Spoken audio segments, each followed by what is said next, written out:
ไปสู่ปลายนาสารธรรมน้อมนำมองพระศาสดา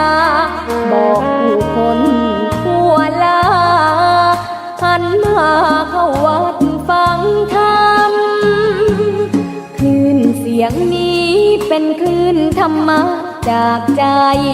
ส่งถึงบ้านไกลบ้านไกลฟังได้สุขใจล้ำยามดึกดื่นค่ำคืนมีงานต้องทำเป็นคลื่นสารธรรมเน้นย้ำธรรมะเพื่อนใจเสียงคลื่นธรรมบอกหลักธรรมให้คลายความเหงาฟังเสียงธรรมะเบาเบาบอกเล่าถึงคนบ้านไกลสื่อธรรมะบอกลดละระหว่างด้วยใจสื่อไปถึงสวงในเข้าใจหลักธรรมหลักดี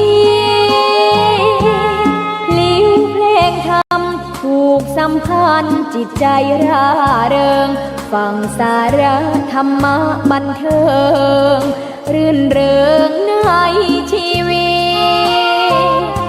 ยามวันว่างเดินทางไปเยี่ยมสถานีนัดพบกันน้องพี่วันนี้วันดีวันเสาร์สวดมนต์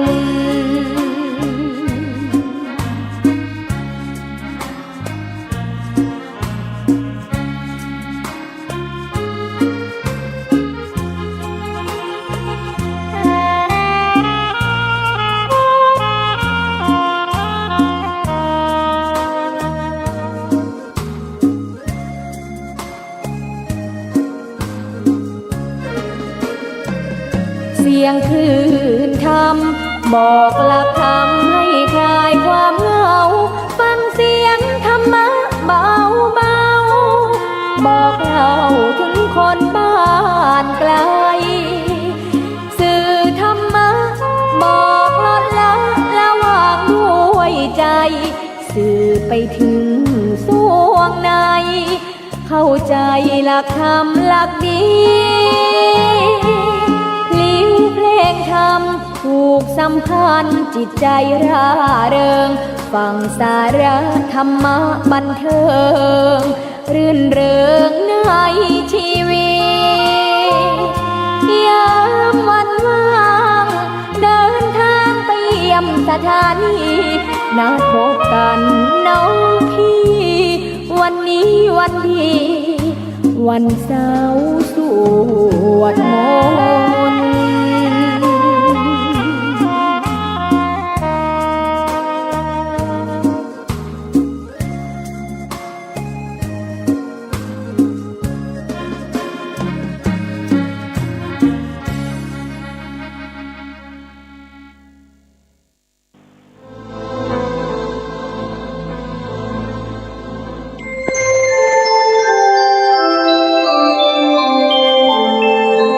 ขณะนี้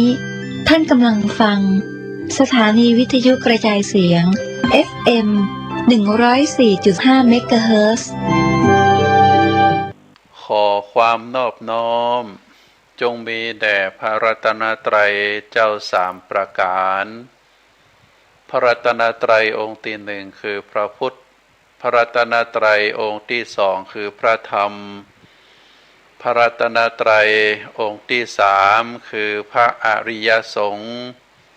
ข้าพระพุทธเจ้าขอเคารพนบนอบกราบไหว้แทบไตรไวสาพระรัตนตรัยเจ้าถึงสามประการด้วยความเคารพสักการะเป็นอย่างยิ่งขอถวายความเคารพพระมหาเถรานุเถระเจ้าคณะพระสังฆาธิการครูบาอาจารย์ตลอดถึงพระภิกษุหนุ่มสามเณรน้อยจุตนจุองค์ ขอเจริญพรศรัทธานักศีลนักบุญทั้งหลายเน้อ ต่อจากนี้ไปอาตมาภาพพระครูปริยัติกิจจาภิวัตรแห่งสำนักวัดพระสิงห์อำเภอเมืองจังหวัดเชียงใหม่เป็นผู้ช่วยเจ้าอาวาสและก็ในฐานะที่เป็นประธานอบรมหน่วยอบรมประชาชนประจำตำบล พระสิงห์เขต 1ก็ขอนำเอาธรรมกรรมสั่งสอนในทางพระพุทธศาสนามามอบเป็นธรรมบรรณาการอาหารใจคือกับท่านสาธุชนนักศีลนักบุญทั้งหลายซึ่งรายการนี้ชื่อว่ารายการสุขใจก็จะมีทุกคืนวันจันทร์เวลา3 ทุ่มเป็นต้นไปทางคลื่นสถานีวิทยุ FM 104.5 เมกะเฮิรตซ์เป็นคลื่นสถานีเพื่อการศึกษาพระพุทธศาสนาและวัฒนธรรมวัดฝายหิน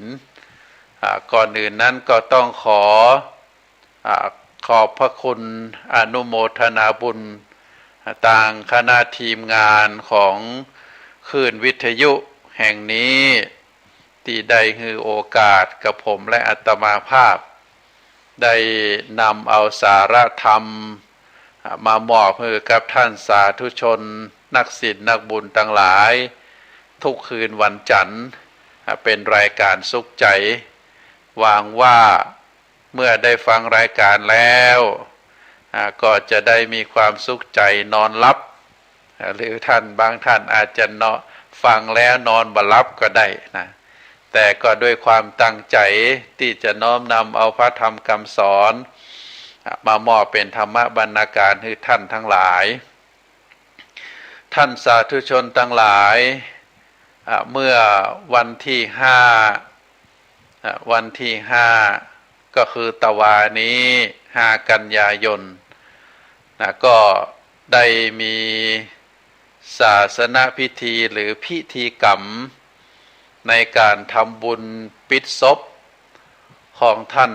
อาจารย์ท่านพระครูปฏิภาณธรรมวิสิทธิ์นามเดิมของเปิ้นก็คือเนตรสิริจันโทท่านอาจารย์ท่านพระครูเป็นอดีตเจ้าอาวาสวัดพวกแต้มเจ้าคณะตำบลพระสิงห์เขต 1ท่านอาจารย์ได้มรณภาพลงเมื่อคืนวันที่28 สิงหาคมได้มีอายุ70 ปีนะ70 ปี50 พรรษาท่านอาจารย์ป่วยเป็นโรคมะเร็งนะได้มรณภาพลงแล้วก็เมื่อวันที่5นี้ได้ประกอบพิธีทำบุญปิดศพโดยได้กล่าวอาราธนานิมนต์พระสงฆ์จำนวน30 รูปได้มาสวดธรรมนิยามถวายทานถวายปิ่นโตครูบาอาจารย์ก็มาครบเมื่อได้ถวายเสร็จเรียบร้อยครูบาอาจารย์พระสงฆ์ที่นิมนต์มาก็กลับไปฉันติวัดก็ถือได้ปฏิบัติตามคำสั่งของอาการควบคุมโรคของจังหวัดเชียงใหม่ก็เป็นการปรับปรุงปรับเข้ากับเหตุการณ์ทุกคืนที่ผ่านมาก่อนจะปิดศพนั้น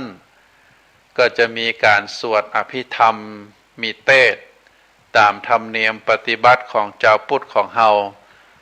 ก็ได้กราบอาราธนานิมนต์พระมหาเถระได้มาเทศน์ได้มาสวดก็มีตึงพระสงฆ์องค์ข้าเจ้าที่มีความมักคุ้นเคยที่มักคุ้นคุ้นเคยเคารพนับถือท่านอาจารย์ท่านพระครูปฏิภาณธรรมวิสิทธิ์ได้มาร่วมตลอดถึงศรัทธาญาติโยมลูกหลานญาติพี่น้อง คณะศรัทธาวัดช่างแต้มแล้วก็วัดใกล้เคียงก็ได้มาร่วมฟังสวดฟังเทศน์เป็นจำนวนนักศรัทธาท่านสาธุชนทั้งหลายพระมหาเถระที่ได้สละความสุขต่างโลกสละครอบครัวได้เข้ามาบวชเป็นสามเณรได้เข้ามาบวชเป็นพระแล้วก็ได้อยู่ปฏิบัติศาสนกิจหลายรูปก็ได้ดำรงตำแหน่งทางการปกครองคณะสงฆ์บางรูปก็ได้ประกาศพระศาสนาเผยแผ่ธรรมแล้วแต่ความถนัดของแต่ละรูปแต่ละท่านท่านอาจารย์ท่านพระครูปฏิภาณธรรมพิสิทธิ์นี้อาตมาได้คิดในใจว่าท่านพระครูเป็นพระหาสอนะเป็นพระหาสอที่ว่าพระหาสอนั้นก็คือท่านพระครูเป็นพระสวดเป็นพระสร้างเป็นพระสอนเป็นพระสั่งแล้วก็เป็นพระเสกที่ว่าเป็นพระสวดก็ทุกวันท่านพระครูก็จะทำวัดสวดมนต์ตามกิจวัตรของพระสงฆ์พระสงฆ์เมื่อเข้ามาบวชในพระพุทธศาสนาแล้วก็จะทำวัดอยู่3วัดวัดที่1ก็คือกิจวัตรวัดที่2ก็คือจริยวัตรวัดที่3ก็คือวิถีวัดกิจวัตรของพระสงฆ์ในแต่ละวันตื่นขึ้นมาก็จะต้องทำวัดเจ้ากวาดวิหารลานเจดีย์ออกบิณฑบาตโปรดญาติโยมหลังจากนั้นก็จะเป็นการทำวัดเย็นก็เป็นลักษณะแบบนี้เราเรียกว่ากิจวัตรซึ่งเป็นวัดของพระสงฆ์สามเณรจะต้องทำนะบอกว่าจะเป็นทำวัดยาวทำวัดเจ้าทำวัดเย็นนะกวาดลานวัดลานเจดีย์คือมีความร่มรื่นสะอาดตลอดถึงกวาดในวิหารกวาดในโบสถ์รักษาความสะอาดส่วนจริยวัตรก็เป็นวัดของพระสงฆ์สามเณรจะต้องสำรวมในศีลสำรวมในพระวินัยบาธรรมกิริยาที่บาสำรวมต้องมีความสงบมีความสงเงียมเป็นที่เจริญจิตเจริญใจของผู้พบหันเราเรียกว่าจริยวัตรส่วนวิธีวัดก็คือในพิธีกรรมต่างๆในฐานะที่เป็นพระสงฆ์องค์ข้าเจ้าก็จะต้องต้องเข้าใจเป็นต้นว่าบทสวดนี้สำหรับสวดในการเรียกว่างานอวมงคลงานเกี่ยวกับการเสียชีวิตงานศพงานข่าวดำจะใจสวดหยังสวดกลางคืนใจอะหยังสวดกลางวันใจอะหยังสวด5 วันทำบุญ7 วันใจอะหยังทำบุญ100 วันใจอะหยังใจบทสวดอะหยังพอญาติโยมจะทำบุญสืบชะตาทำบุญวันเกิดควรจะทำจะใดพ่องอันนี้เราเรียกว่าเป็นวิธีวัดก็คือวิธีศาสนาพิธีพิธีราชพิธีหลวงพิธีอย่างไหนเป็นของเจ้าบ้านพิธีไหนเป็นของเฉพาะพระสงฆ์สังฆกรรมอย่างต่างๆอันนี้เราเรียกว่าเป็นกิจวัตรของพระสงฆ์ก็คือกิจวัตรจริยวัตรและก็วิธีวัดเพราะฉะนั้นสอที่1ของท่านอาจารย์ท่านพระครูสิริของท่านพระครูปฏิภาณธรรมวิสิทธิ์ก็คือการสวดท่านพระครูสวดเก่งเสียงดังฟังชัดสออันที่2ของท่านพระครูก็คือสร้างอันที่1ก็คือสร้างวัดพวกแต้มคืองดงามมีเจดีย์มีโบสถ์วิหารมีศาลามีกุฏิท่านพระครูสร้างมีกำแพงรอบๆมีประตูอันอย่างต่างๆห้องน้ำห้องสุขาก็มีอย่างเพียงพอ สร้างอันที่สองท่านพระครูสร้างเป็นผู้มีความชำนาญในการแปลงชัดนะเป็นการตองทองดอกแปลงดอกตองตองชัดตองลายต่างๆเพราะว่าในแถบวัดพวกแต้มนั้นถือว่าเป็นฐานของการผลิตเกี่ยวกับชัดเกี่ยวกับดอกตองต่างๆซึ่งก็ถือว่าหาได้ยากในปัจจุบันท่านพระครูเป็นนักสร้างนอกจากจะสร้างโบสถ์สร้างวิหารสร้างกุฏิสร้างเจดีย์แล้วก็ยังแปลงชัดทั่วประเทศตึงซับปทนตึงชัดสำหรับอยู่เหนือยอดเจดีย์เหนือวิหารต่างๆชัดใหญ่ชัดน้อยชัด3 ชั้น5 ชั้น9 ชั้นท่านพระครูทำได้เก่ง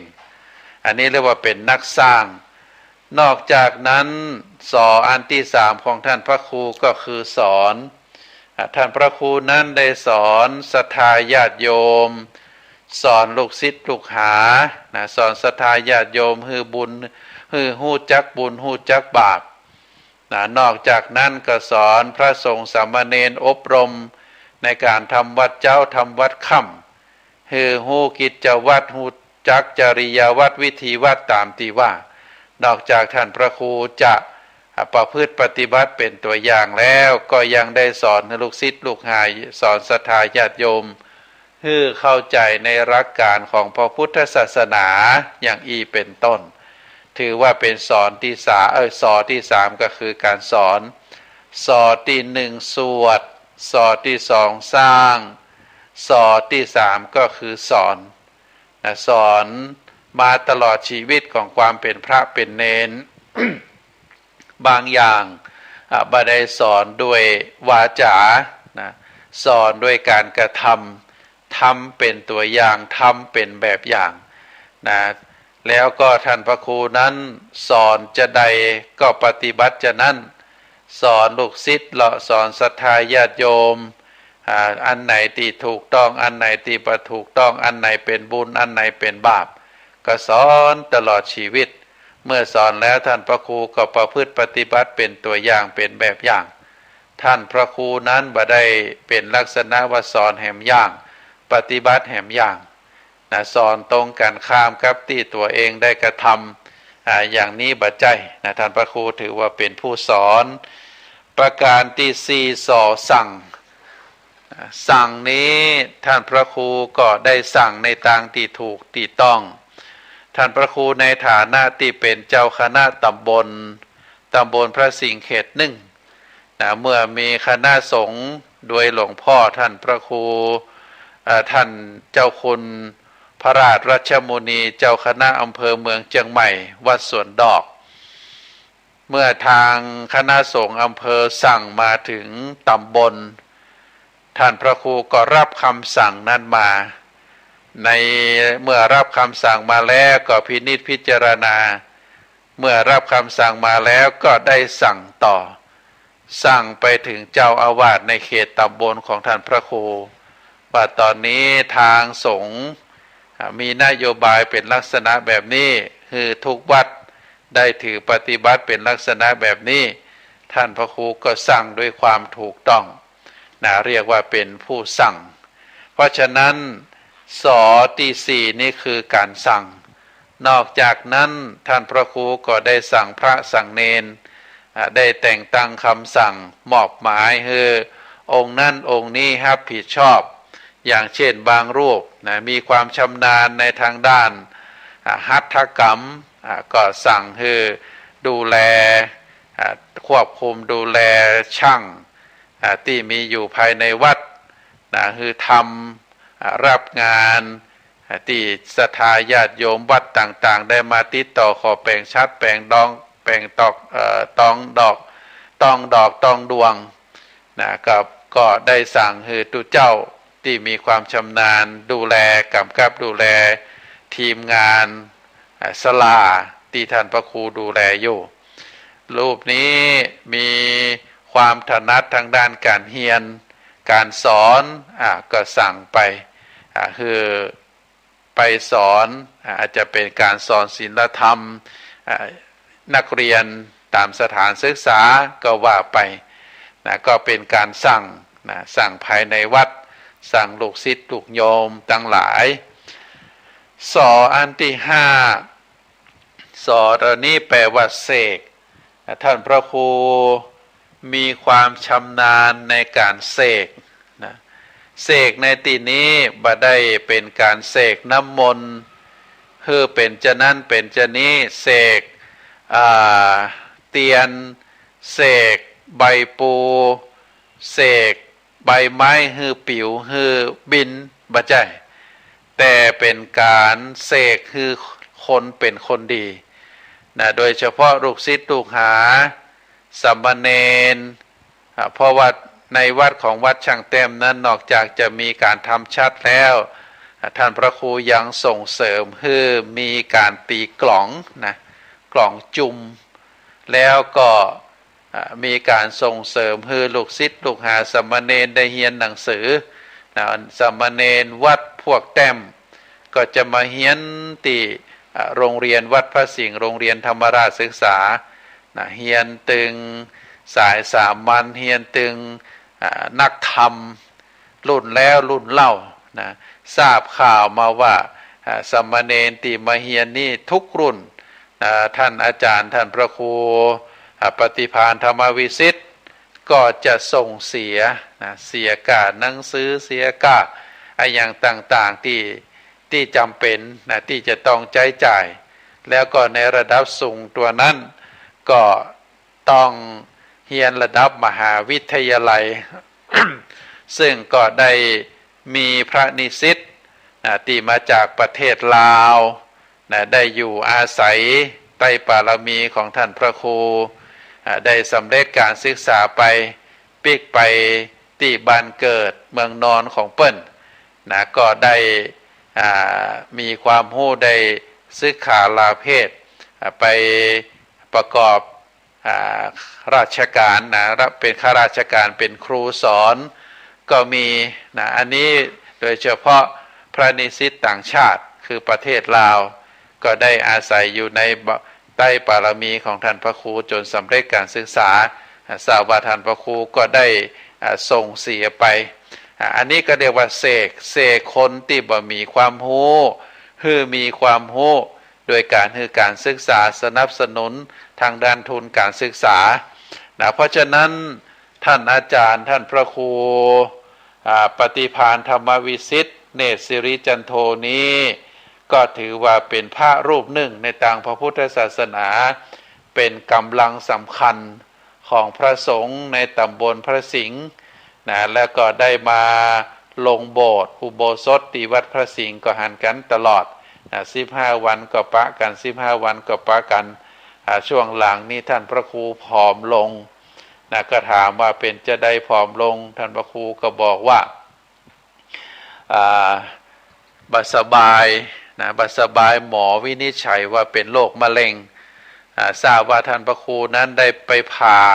ตอนแรกหมอวินิจฉัยว่าเป็นมะเร็งตีต่อมน้ำลายท่านพระครูไปผ่าตีแก้มมาก็ได้พักผ่อนเป็นเวลาหลายวันแต่ก็บัดถูกหมอวินิจฉัยบัดถูกว่าบัดใจเป็นมะเร็งตีต่อมน้ำลายตอนสุดท้ายท่านพระครูก็ได้มรณภาพไปตามอาการของโรคตามที่ว่ามาเพราะฉะนั้นก็เป็นการสูญเสียพระมหาเถระในตำบลพระสิงห์ไปแห่มรูปหนึ่งตอนนี้ทางญาติของท่านพระครูต่างลูกศิษย์ลูกหาต่างคณะสงฆ์องค์ข้าเจ้าก็ได้ปิดศพของท่านพระครูไว้ต่อจากนั้นถ้าเลยไปถึงเวลาแล้วก็อาจจะมีการทำบุญ50 วันทำ100 วันแล้วก็จะได้ขอพระราชทานเป็นเพลิงพระราชทานทำการชาปนกิจต่อไปตามประเพณีของคณะสงฆ์วันนี้ก็ได้กล่าวคุณสมบัติได้กล่าวคุณสมบัติของท่านพระครูปฏิภาณธรรมวิสิทธิ์อดีตเจ้าอาวาสวัดพวกแต้มอดีตเจ้ จ้าคณะตำบลพระสิงห์เขตหนึ่งท่านพระครูเป็นพระสวดเป็นพระสร้างเป็นพระสอนเป็นพระสั่งแล้วก็เป็นพระเสกก็คือศรัทธาญาติโยมได้เข้าใจพระสงฆ์องค์หนึ่งเป็นลูกหลานเจ้าบ้านถ้าอยู่เป็นคนบ้านก็ได้แต่งงานมีครอบมีครัวไปอาจจะทำประโยชน์ได้บนักแต่พอเข้ามาบวชในทางพระพุทธศาสนาได้ศึกษาห่ำเพียรแล้วก็ได้ทำคุณประโยชน์โดยเฉพาะการพัฒนาวัดวาอารามได้อบรมสั่งสอนศรัทธาญาติโยมได้ดูแลลูกศิษย์ลูกหาตึงอันเตวสิกสัทธิวิหาริกมีความเป็นอยู่ตามอัตภาพได้ศึกษาห่ำเพียรสิ่งสำคัญที่สุดก็คือได้สืบทอดอายุพระพุทธศาสนาเหมือนอาตมาภาพว่ามามีพระนิสิตที่มาเรียนมหาวิทยาลัยมหาจุฬาลงกรณราชวิทยาลัยวิทยาเขตเชียงใหม่มาจากประเทศลาวได้มาอาศัยใบบุญของท่านพระครูอยู่ได้4 ปี 5 ปีสำเร็จแล้วก็ได้ปิกไปยังประเทศของตนก็เป็นความจดจำที่ดีว่าครั้งหนึ่งได้มาอยู่เชียงใหม่อยู่ประเทศไทยได้อาศัยใต้บารมีของท่านพระครูผู้มีเมตตาแล้วก็ได้สำเร็จการศึกษาก็ได้ทำการทำงานไปอันนี้ก็เป็นสิ่งที่พระสงฆ์ไทยเราทำกันเป็นประจำบางทีที่ได้เอามาอู้ตรงนี้ก็เพื่อให้ศรัทธาญาติโยมได้ทราบได้เข้าใจบางทีเฮาก็บ่ฮู้บ่เข้าใจกันว่าพระเนี่ยอันหยังพ่องหันแต่ข่าวบ่ดีอันนี้ก็เจริญพรให้ศรัทธาญาติโยม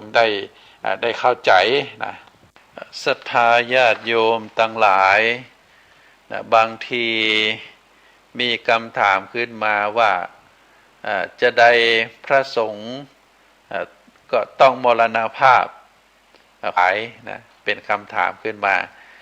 ก็เป็นคำถามบางคนอาจจะคิดหรือบางคนอาจจะถามละอ่อนบางคนก็อาจจะถามก็เป็นธรรมดา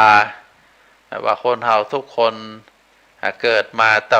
100ตาย100บ่มีไผที่จะยกเว้นได้ชีวิตของคนเฮานั้นก็เป็นปัจจัยปวนในท่ามกลางมีการสูญสลายไปในกลัวความตายก็เป็นธรรมดาทุกคนนั้นเมื่ออยู่วัยละอ่อนวัยหนุ่มวัยที่ยังทำงานได้ยังแข็งแรงไปไหนมาไหนได้ก็มักจะมีความกลัวคือคนเฒ่าคนแก่ตีเปิ้นชราภาพแล้วบางทีถึงจุดอิ่มตัวในการดำรงชีวิตก็จะมีความกลัวก็จะเป็นความเหนื่อยหน่ายต่อสภาพร่างกายเรียกว่าต่อสังขาร เคยกราบเรียนสนทนาคุณหลวงพ่อพระธรรมสิทธาจารย์โนถาวโรอดีตเจ้าวาดวัดพระสิงห์ที่ปรึกษาเจ้าคณะจังหวัดเชียงใหม่ตอนบรรทะท้ายในช่วงท้ายของชีวิตของหลวงปู่ซึ่งมีอายุได้97 ปีอยู่มีอายุถึง120เพราะว่าในทางพระพุทธศาสนาเฮานี้ผู้ที่มีอายุยืนยาวก็มักจะได้มีอายุ120 ปีในประวัติศาสตร์ของพระพุทธศาสนาเฮาก็คือพระมหากัสสปะกับพระอานนท์ที่มีอายุยืนยาว120 ปีเคยกราบเรียนหลวงปู่ว่าหลวงปู่อยู่เป็นกำลังใจของลูกศิษย์ลูกหา120 ปีหลวงปู่ก็ยิ้มโดยความอาจจะบักเข้าใจแต่ว่าหลวงปู่บอกว่าบ่เอาถึงวันนี้ข้าถึงจะไข้ตายหลวงปู่ว่าจะนั่นจะได้ไข้ตายเข้าหลวงปู่มันบ่ม่วนมันสังขารนี่เป็นของนักก็ต้องฉันเข้าฉันยาก็อยู่เป็นไปตามอัตภาพ นะบางทีก็ตื่นเจ้าแต่หลวงปู่เปิ้นเป็นอัมพฤกษ์นะข้างหนึ่งนั่นก็บ่ค่อยจะมีแหงเวลาตื่นเจ้าขึ้นมาก็ต้องห้องลูกศิษย์ลูกหาเข้าห้องน้ำห้องสุขาอะไรอย่างต่างๆก็เกิดความเบื่อหน่ายในสังขารนะก็บอกว่าบ่อยากจะอยู่นะซึ่งก็เคยสนทนากับหลวงปู่เพราะฉะนั้น เฮาตั้นทั้งหลายนะอู้ถึงความกลัวนะความกลัวนี้ก็เป็นธรรมดาของคนเฮาตั้นทั้งหลายบ่ว่าจะเป็นคนกับสัตว์นะเฮาก็มักจะกลัวกันสิ่งสำคัญที่สุดที่จะกลัวกันก็คือความกลัวความตายนะแต่ว่าเฮากลัวแล้วเฮาก็หลีกหนีบ่ได้ทุกคนจะต้องตายแต่ว่าทุกคนก็กลัวความตายพระพุทธศาสนาได้กล่าวความกลัวของมนุษย์นั้นแบ่งออกเป็นสองประเภทเน้อศรัทธาญาติโยมกลัวในสิ่งที่ประการที่หนึ่งก็คือกลัวในสิ่งที่บ่ควรกลัวประการที่สองกลัวในสิ่งที่ควรกลัวกลัวถึงสองประการนี้เป็นลักษณะแบบใดประการที่หนึ่งกลัวในสิ่งที่บ่ควรกลัวเช่นเป็นความกลัวในสิ่งที่ยังมาบ่ถึง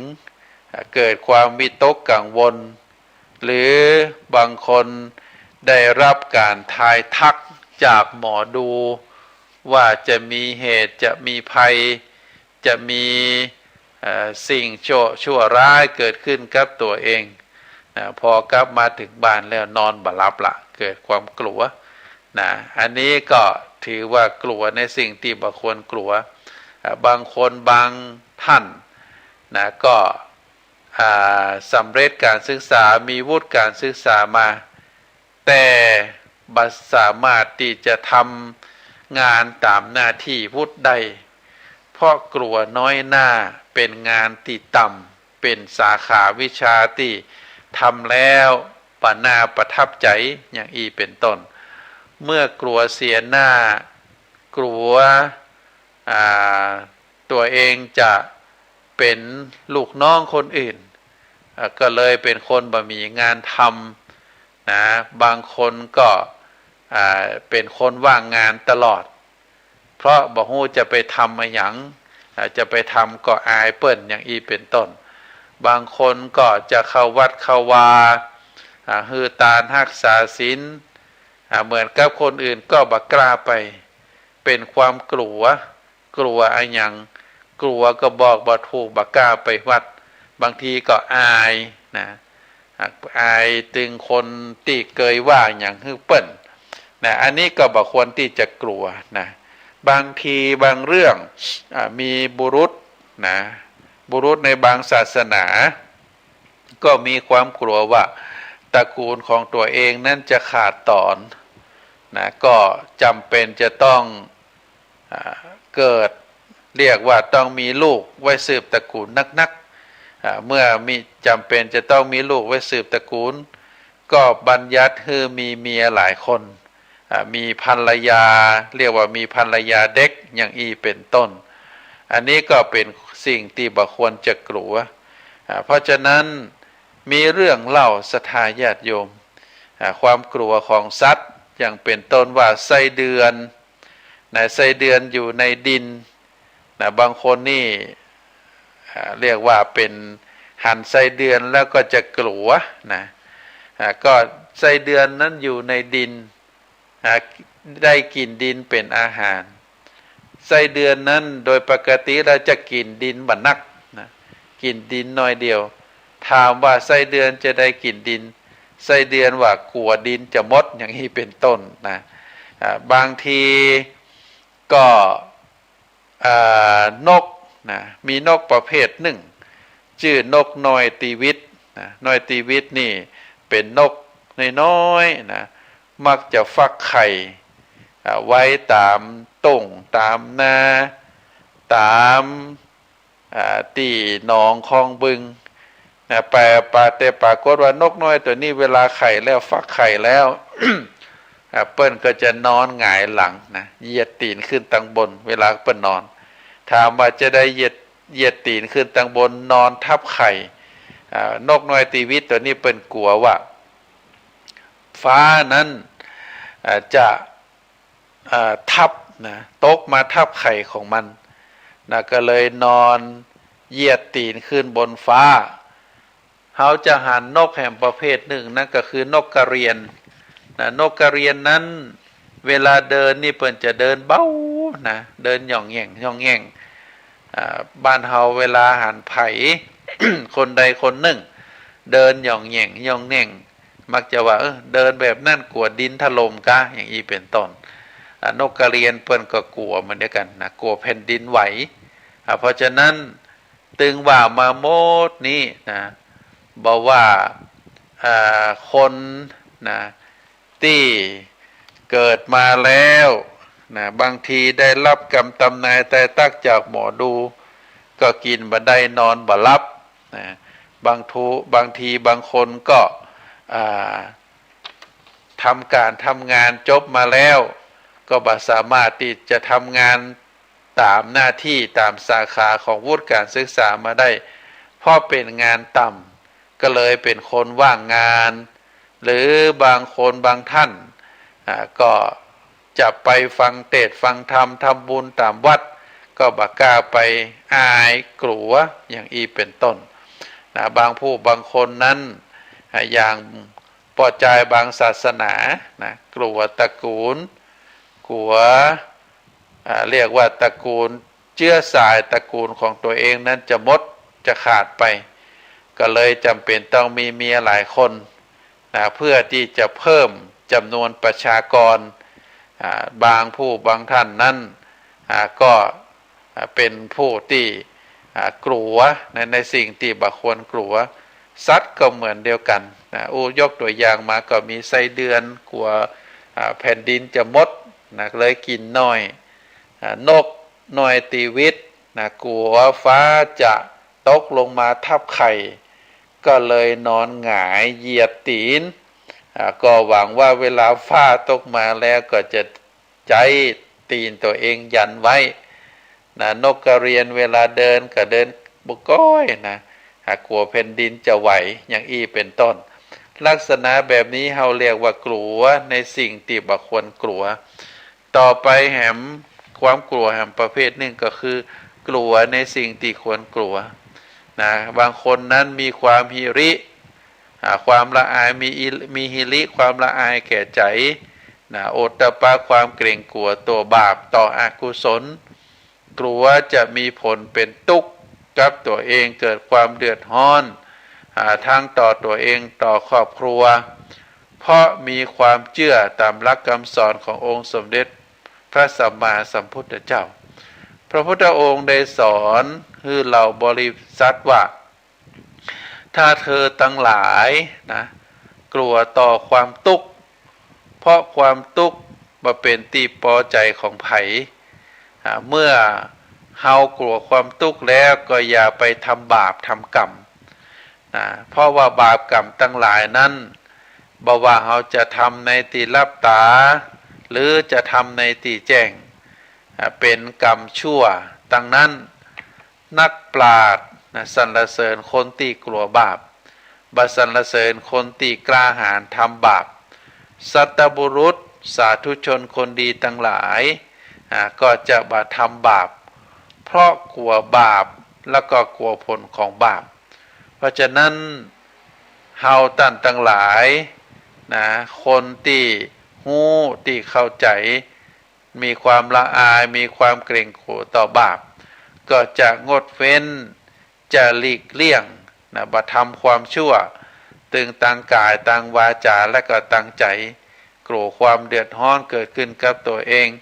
กลัวความเดือดร้อนเกิดขึ้นกับพ่อกับแม่คนรอบข้างก็จึงได้หลีกเว้นหนีไกลจากบาปกระทำแต่ความดีนะบุคคลประเภทนี้จึงได้ชื่อว่ากลัวในสิ่งที่กลัวศรัทธาญาติโยมทั้งหลายสิ่งหนึ่งที่อยากจะขอฝากคือศรัทธาญาติโยมได้พินิจพิจารณาเป็นกำลังอกกำลังใจโดยเฉพาะข่าว ของพระสงฆ์องค์ข้าเจ้าที่ทุกท่านได้รับทราบไปได้หูได้หันโดยเฉพาะในปัจจุบันนี้ ได้มีการลงข่าวทางทีวีทางสื่อต่างๆหลายผู้หลายคนก็มีความเศร้าใจมีความเสียใจบางผู้บางท่านมีความหูจักมักคุ้นกับพระสงฆ์องค์ข้าเจ้าที่ได้มีเรื่องมีราวไปบางผู้บางคนถึงกับร้องไห้เสียใจอย่างอีเป็นต้น ศรัทธาสาธุชนทั้งหลายแต่ถ้าเราได้พินิจพิจารณาตรงตามความเป็นจริงแล้วมนุษย์เราทุกคนนะคำว่ามนุษย์ในนิยามความหมายมนุษย์ก็คือสัตว์ชนิดหนึ่งแต่ที่ชื่อได้ว่าเป็นคนหรือเป็นมนุษย์เพราะว่าเป็นสัตว์ที่ประเสริฐกว่าสัตว์ทั้งหลายอย่างเป็นต้นว่างัวควายจ้างม้าสิงสาราสัตว์ตลอดถึง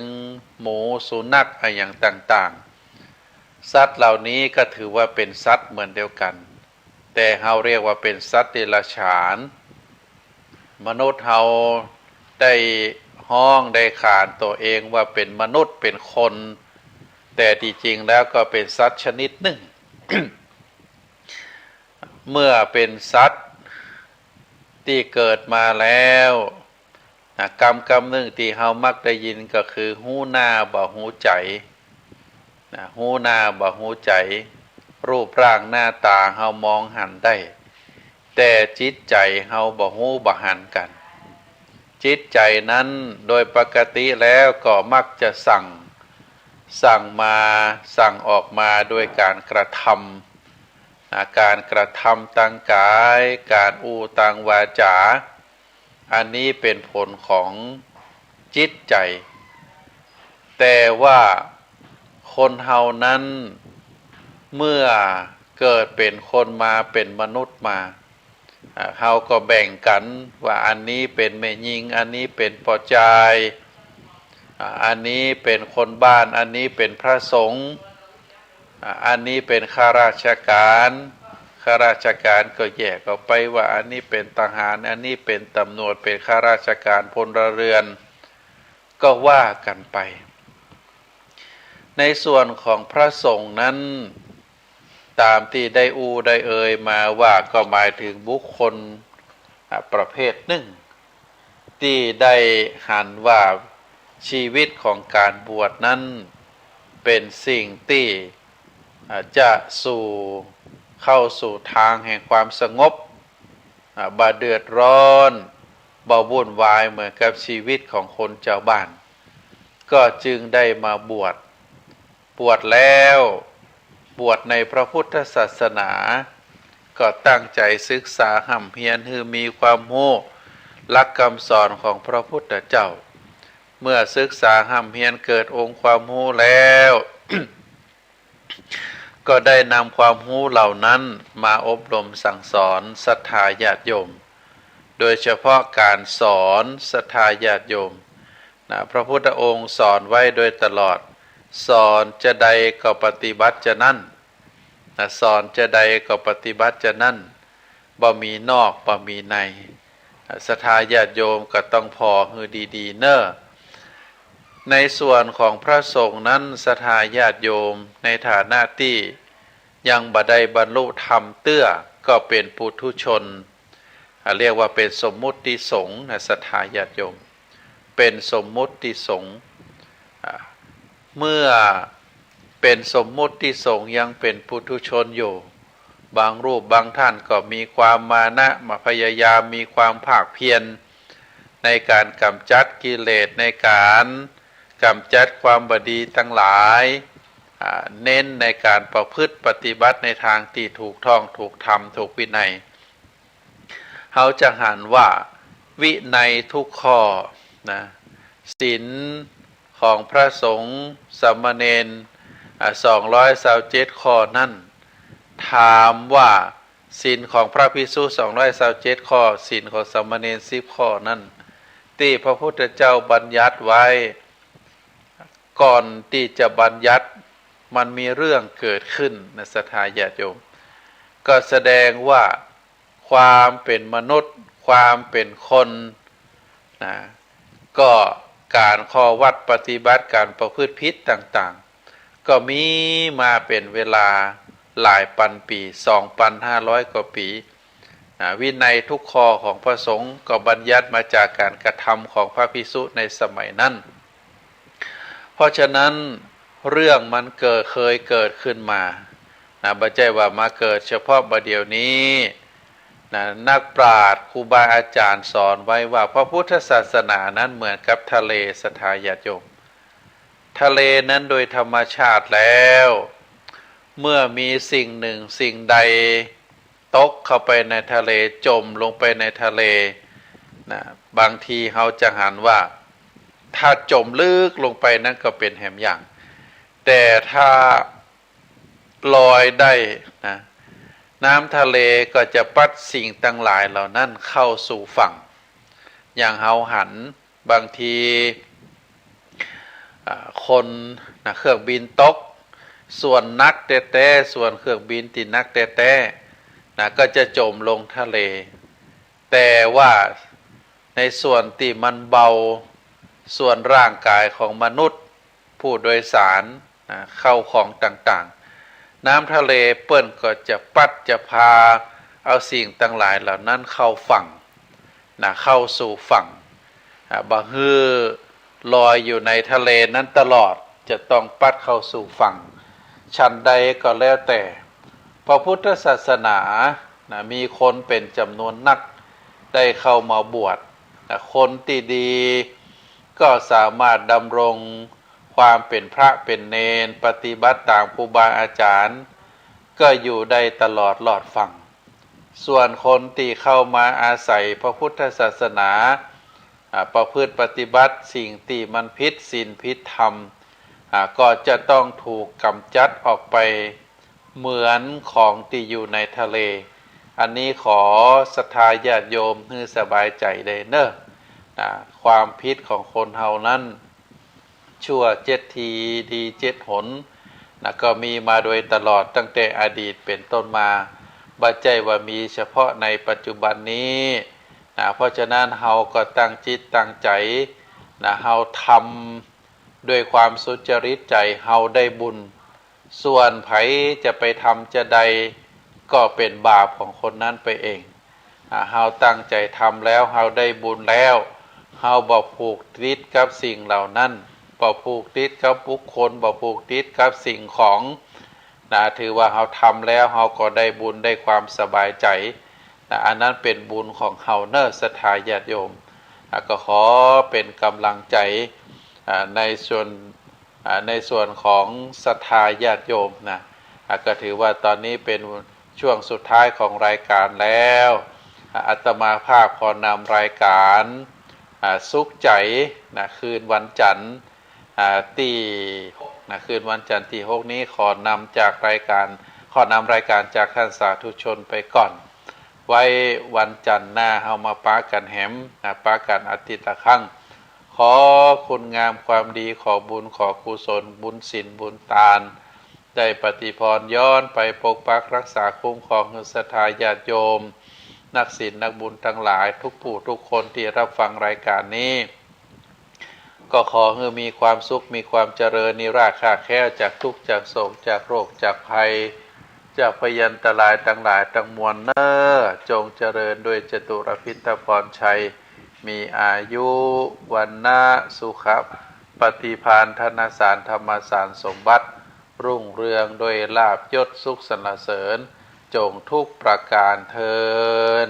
ขอเจริญพร